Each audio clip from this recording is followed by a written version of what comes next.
तो आज हम लोग कुछ क्वेश्चन प्रैक्टिस करेंगे रेट लॉ का, ठीक है। तो ये देखो पहला क्वेश्चन क्या कर रहा है, AABBCCDD बन रहा है, ठीक है। तो इसमें रेट दिया हुआ है, किसके टर्म में दिया हुआ है बताओ, ए के टर्म में दिया हुआ है। ए के टर्म में रेट दिखा रहा है। क्वेश्चन पूछ रहा है कि negative sign in it represents, यहाँ पे नेगेटिव साइन है तो बोल रहा है नेगेटिव साइन जो है क्या रिप्रेजेंट कर रहा है। तो पहला rate of reaction increases with time, ऐसा तो कुछ नहीं है। नेगेटिव साइन क्या रिप्रेजेंट कर रहा है, बिना ऑप्शन देखे बताओ। नेगेटिव साइन ये रिप्रेजेंट कर रहा है कि ए जो है वो रिएक्टेंट है, रिएक्टेंट का कंसंट्रेशन धीरे धीरे क्या होता है, रिएक्टेंट का कंसंट्रेशन धीरे धीरे घटता है और प्रोडक्ट का कंसंट्रेशन धीरे धीरे बढ़ता है। इसलिए रिएक्टेंट्स के आगे नेगेटिव लगेगा क्योंकि उनका कंसंट्रेशन धीरे धीरे घट रहा है। तो यहाँ पे ऑप्शन मेरा हो जाएगा कि C, third, the concentration of reactant A decreases during the reaction. तो नेगेटिव साइन यही बता रहा है, ठीक है। दूसरा क्वेश्चन क्या है, दूसरा क्वेश्चन यहाँ पे है unit of rate of reaction is. तो unit of rate of reaction क्या है बताओ, ये है मोल पर लीटर पर सेकंड। सही है, ये सही है। देखो ये क्या, रेट ऑफ रिएक्शन का यूनिट क्या होता है, मोल पर लीटर पर सेकंड, यही तो रेट ऑफ रिएक्शन है, ये सही है। इसको ऐसे भी लिख सकते हो, कैसे, मोल पर लीटर पर सेकंड, सही है। Unit of rate of reaction ये सही है। Same for instantaneous rate and average rate, सही बात है। रेट कोई भी टाइप का रहे, यूनिट तो भाई रहेगा ना। Same for all reactions and does not depend on nature of reaction. Reaction अगर बदल जाएगा तो यूनिट तो नहीं बदलेगा ना, यूनिट वही रहेगा। वैल्यू रेट का बदल जाए, यूनिट वही रहेगा। ये तीसरा क्वेश्चन देखो, 2N2O5 4NO2 plus O2, rate of formation of oxygen is same as rate of formation of NO2। ये सही है कि नहीं। तो इसमें ये रिएक्शन दिया हुआ है और हमको इन चार में से देखना है। तो पहला rate of formation of oxygen और rate of formation of NO2।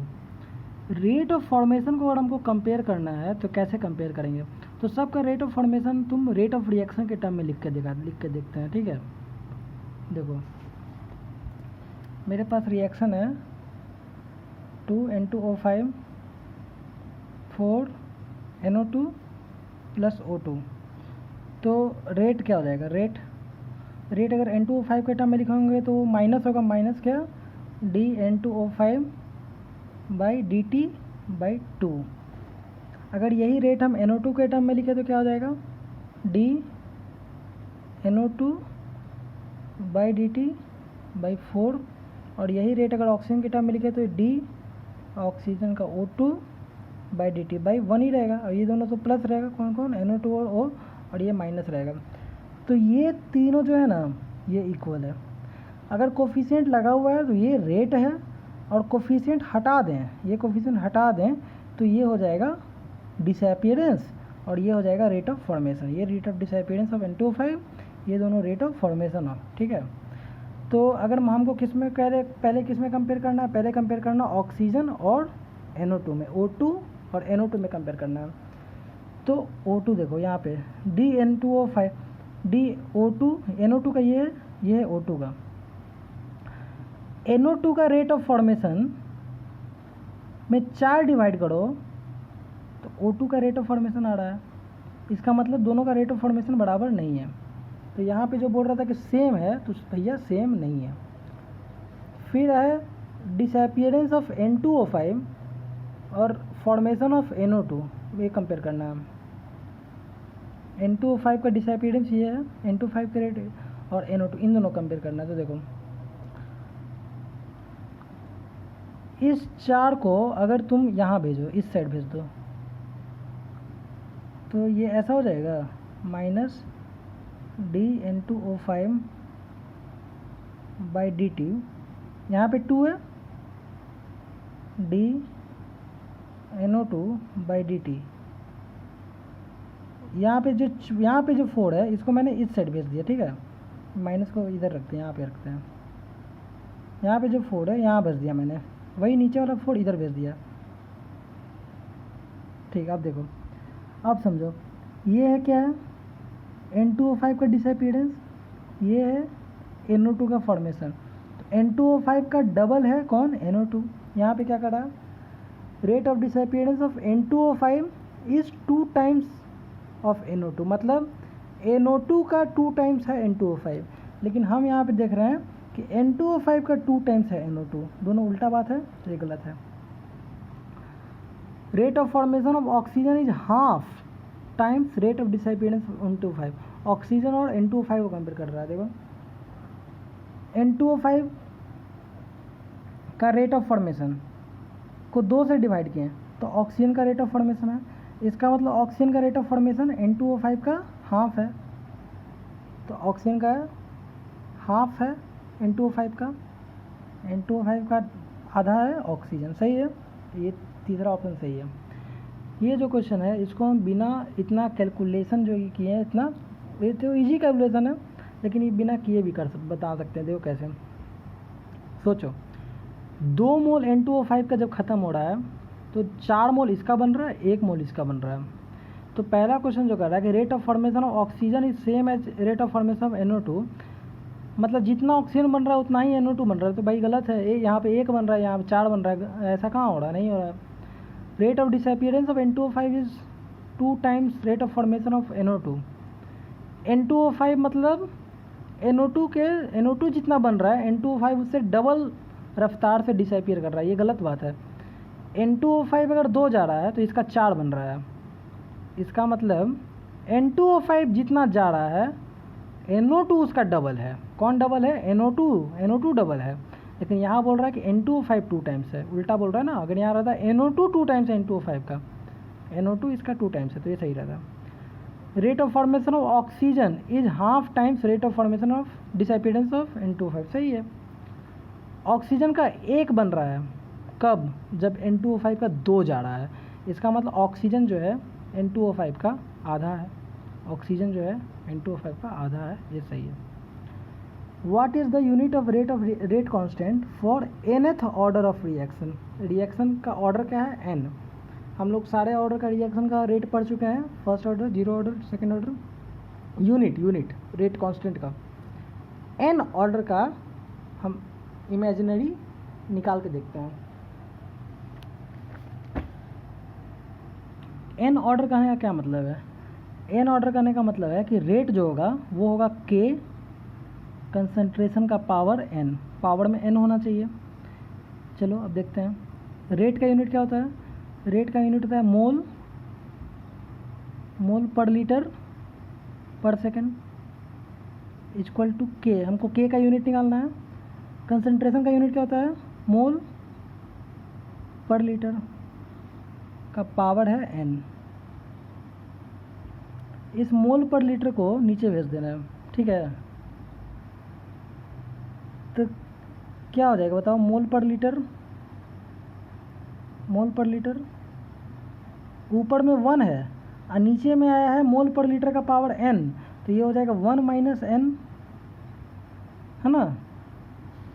मोल पर litre 1 minus n by second, यही हो जाएगा ना के।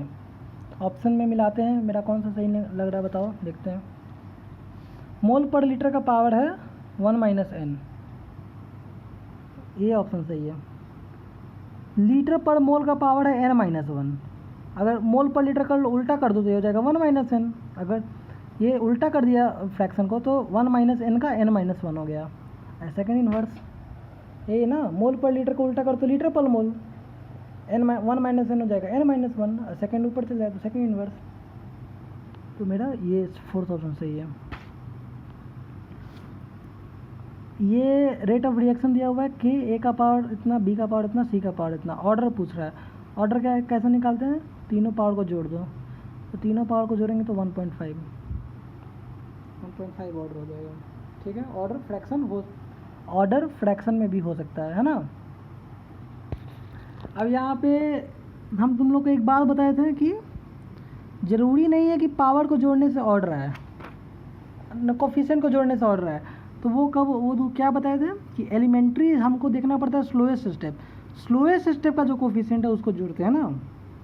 तो यहाँ पे तो ऐसा कुछ कह भी नहीं रहा है, यहाँ पे सीधा दे दिया है, तो सीधा जोड़ दो तो आंसर निकल जाएगा।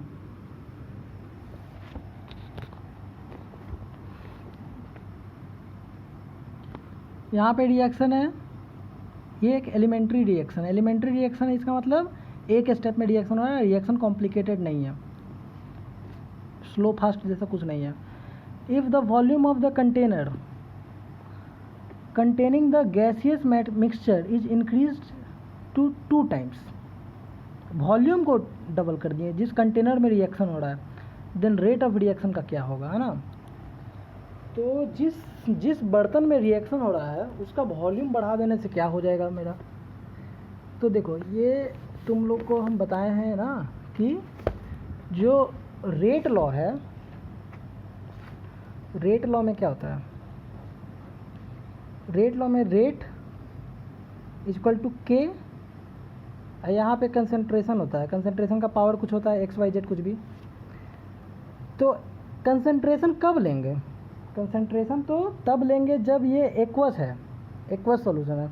लेकिन अगर ये गैस है तो गैस का तो कंसंट्रेशन नहीं लेता है, गैस का क्या लेते हैं, प्रेशर। तो यहाँ पे अगर गैस है तो गैस का हम प्रेशर भी ले सकते हैं, ठीक है। तो अगर मान लो ये गैस है तो गैस है तो रेट क्या हो जाएगा, के, ये प्रेशर, प्रेशर का पावर एक्स। अब फिजिक्स में एक लॉ होता है, कौन सा लॉ है बताओ, प्रेशर वॉल्यूम को रिलेट करने वाला लॉ कौन सा है, बॉयल्स लॉ।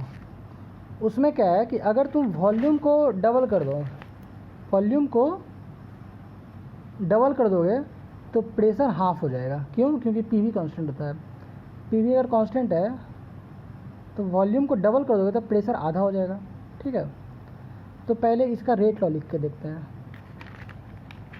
इसका रेट लॉ में क्या होगा, इसका रेट लॉ में ऐसे होगा, इसका रेट लॉ क्या होगा, के, प्रेशर किसका, हाइड्रोजन का, पावर 1, प्रेशर किसका, आयोडीन का, पावर 1 है, ये हुआ ना, हाइड्रोजन का पावर 1 और आयोडीन का पावर 1, दोनों का प्रेशर का पावर 1। अब अगर मान लो हम वॉल्यूम को डबल कर दें, वॉल्यूम को डबल कर देंगे तो क्या होगा, प्रेशर हाफ हो जाएगा। तो प्रेशर हाफ किसका होगा, दोनों का प्रेशर हाफ हो जाएगा। तो हाइड्रोजन का भी प्रेशर हो जाएगा कितना, आधा हो जाएगा, और इसका भी प्रेशर कितना हो जाएगा, आधा। तो आधा आधा मिलकर क्या हो जाएगा, 1/4। तो रेट क्या हो जाएगा, रेट हो जाएगा 1/4। तो रेट क्या हो जाएगा, become 1/4 of the original rate, rate 1/4 हो जाएगा। इन द सर्टेन रिएक्शन, ये रिएक्शन है, rate of reaction of C, rate of formation of C, rate of formation है, रेट ऑफ फॉर्मेशन दिया हुआ है, रेट ऑफ रिएक्शन पूछ रहा है। रेट ऑफ फॉर्मेशन दिया हुआ है, इसका मतलब क्या दिया हुआ है, इसका मतलब तुमको दिया हुआ है, इसका मतलब दिया हुआ है dc/dt, ये तो रेट ऑफ फॉर्मेशन है, यही दिया हुआ है तुमको। लेकिन रेट निकालना है, रेट ऑफ रिएक्शन चाहिए हमको। तो इसको कोफिशिएंट से, इसका मतलब डिवाइड नहीं किया है, अगर इसको कोफिशिएंट से डिवाइड कर देंगे तो रेट ऑफ रिएक्शन हो जाएगा। तो इस नंबर को कोफिशिएंट से डिवाइड कर दो, तो 3 से अगर डिवाइड कर देंगे तो ये 3.2 हो जाएगा, ये हो जाएगा rate of reaction. Rate of reaction is always equal to rate constant. कब होगा रेट ऑफ रिएक्शन और रेट कांस्टेंट दोनों इक्वल, जब ऑर्डर होगा क्या, 0। क्योंकि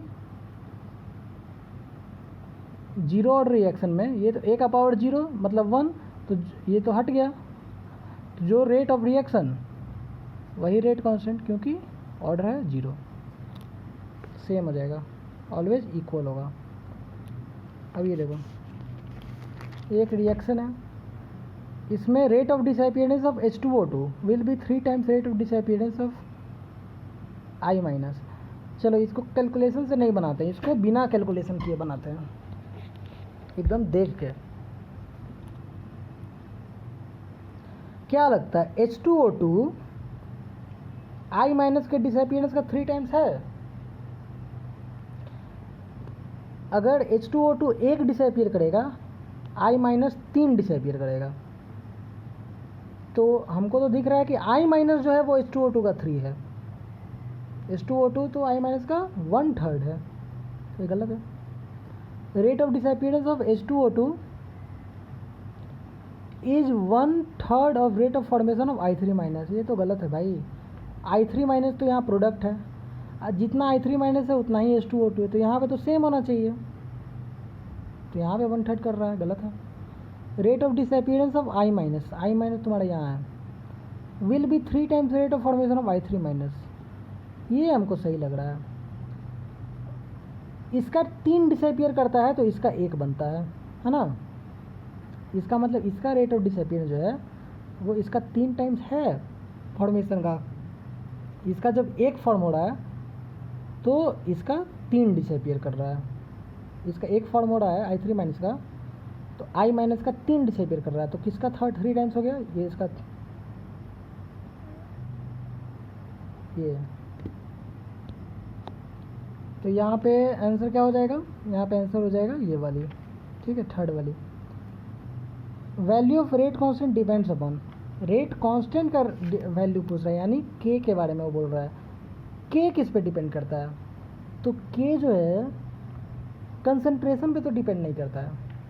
मतलब कि रेट ऑफ रिएक्शन क्या होता है, के इंटू कंसंट्रेशन का पावर XYZ कुछ भी।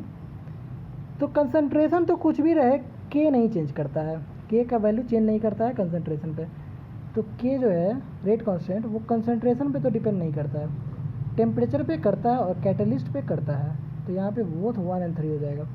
अब ये हम लोग आगे डिटेल में पढ़ेंगे इसको, यहाँ पे तुम खाली अभी रट लो, यहाँ टेम्परेचर पे डिपेंड करता है और कैटलिस्ट पे डिपेंड करता है। कैसे करता है ये हम लोग को आगे पढ़ना है, ठीक है। तो यहाँ पे हम लोगों ने रेट लॉ का कुछ क्वेश्चंस डिस्कस किया।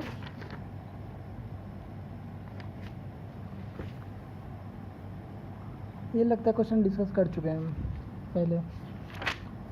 10 क्वेश्चन में रेट लॉ का डिस्कस किया।